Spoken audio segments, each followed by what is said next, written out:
Hi, everybody. Katie Kamin here at the Live 5 First Alert Desk with 5 on 5 Plus, where you can get all of the day's headlines in 5 minutes. Let's get right into it. We have a lot to get to today. Starting off, we're learning more details this morning about what led up to a deadly New Year's Day crash in West Ashley that involved 3 different cars. Happened Monday, just before 5:30 p.m. at the intersection of Savannah Highway and Dobbin Road.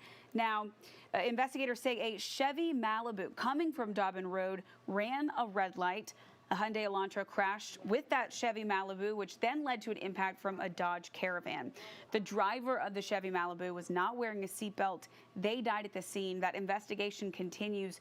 No charges have been filed at this time. Now, Charleston police say a man who barricaded himself in a vacant building delayed the investigation into that crash I just told you about.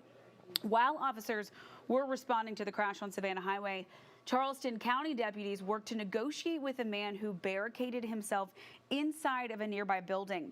That standoff was unrelated to the crash, but it did delay the investigation for more than an hour. The sheriff's office says the man was taken into custody. No word yet on his name or what charges he may face. Now, the Beaufort County Sheriff's Office, they need your help finding a missing woman. The sheriff's office says Cartina Jefferson, you see her there on your screen, she was reported missing this morning, and her family is concerned about her well-being. Authorities tell us they believe Jefferson left her house on Kinlock Road in Dale around 3:30 a.m.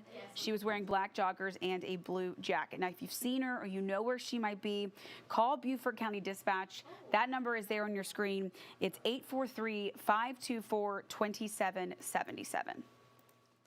And tonight, the first new mayor of North Charleston in almost 30 years will be sworn in. Mayor-elect Reggie Burgess is also making history, being the first black mayor of the city, and hundreds of people are expected to attend the inauguration to show their full support. That event will take place at 6 p.m. tonight at the Charleston Area Convention Center. Officials from the city of North Charleston say they've put out around 1,200 chairs in the ballroom.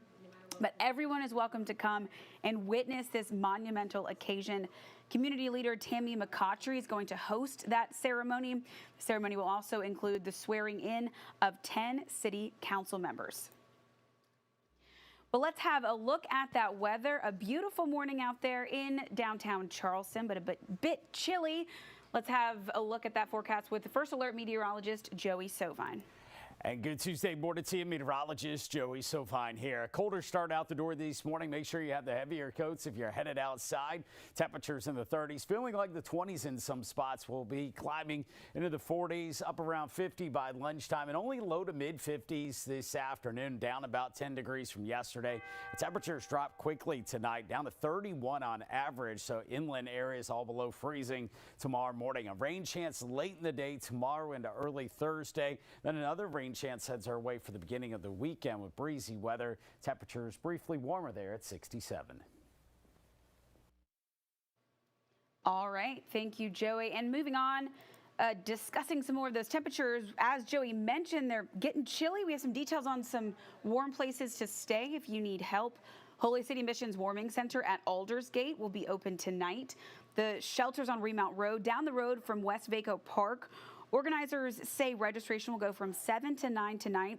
Volunteers will pass out hot dinners and breakfast the next morning along with a bagged lunch. Organizers say you'll also be able to take a hot shower and change into warm clothes. CARTA Bus Route 13 will take you to the warming center. All you have to do is tell the driver where you are going. And there's also a warming center open tonight in Somerville.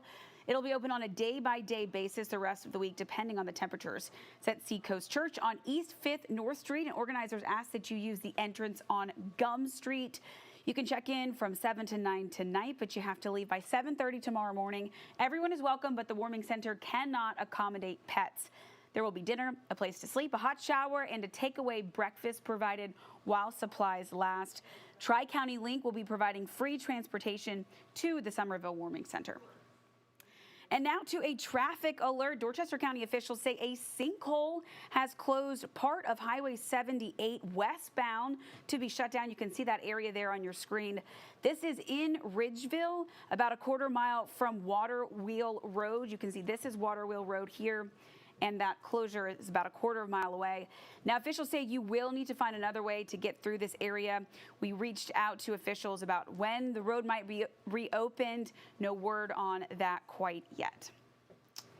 And gas prices in the state have jumped slightly this week. That's according to Gas Buddy. Their data shows average gasoline prices in South Carolina have risen 6.9 cents per gallon in the last week, averaging $2.91 per gallon today. Prices here in South Carolina, they're 1.7 cents per gallon higher than a month ago, 1.3 cents per gallon lower than a year ago. The national average price of gasoline has fallen in the last week, averaging $3.06 per gallon today. That's down 17.3 cents per gallon from a month ago and 12.6 cents per gallon lower than a year ago. Thanks so much for joining us for 5 on 5 Plus and for all of your headlines this morning. Be sure to keep up to date on everything going on in the Low Country, on air and online at Live 5 News.